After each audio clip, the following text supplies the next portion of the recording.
என் பேர் my dream world. இன்றைக்கி நம்ம வீடியோவில் என்ன பார்க்க போகிறோன்னா, என்கிட்ட ஒரு குட்டி சைக்கிள் இருக்குது. ஸோ எப்படி சைக்கிள் ஓட்ட போகிறோம், எப்படி சைக்கிள் ஓட்டுறது கற்றுக்கணும், கொஞ்சம் ஸ்டெப்ஸும் பண்ண போகிறோம். வாங்க வீடியோக்குள்ளே போகலாம். ஓகே, ஃபஸ்ட்டு நம்ம சர்க்கிள் எப்படி அடிக்கணும்னு பார்க்கலாம்.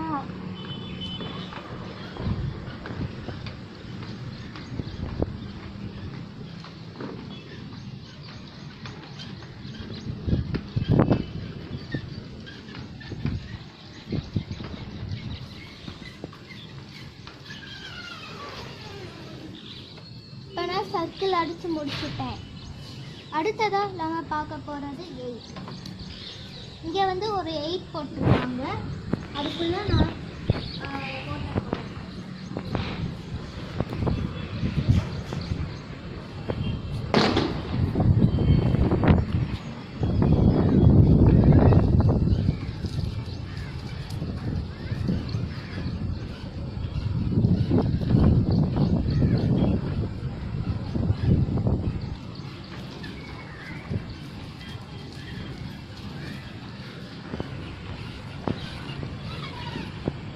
ஓகே 8 அடித்து முடிச்சிட்டேன்.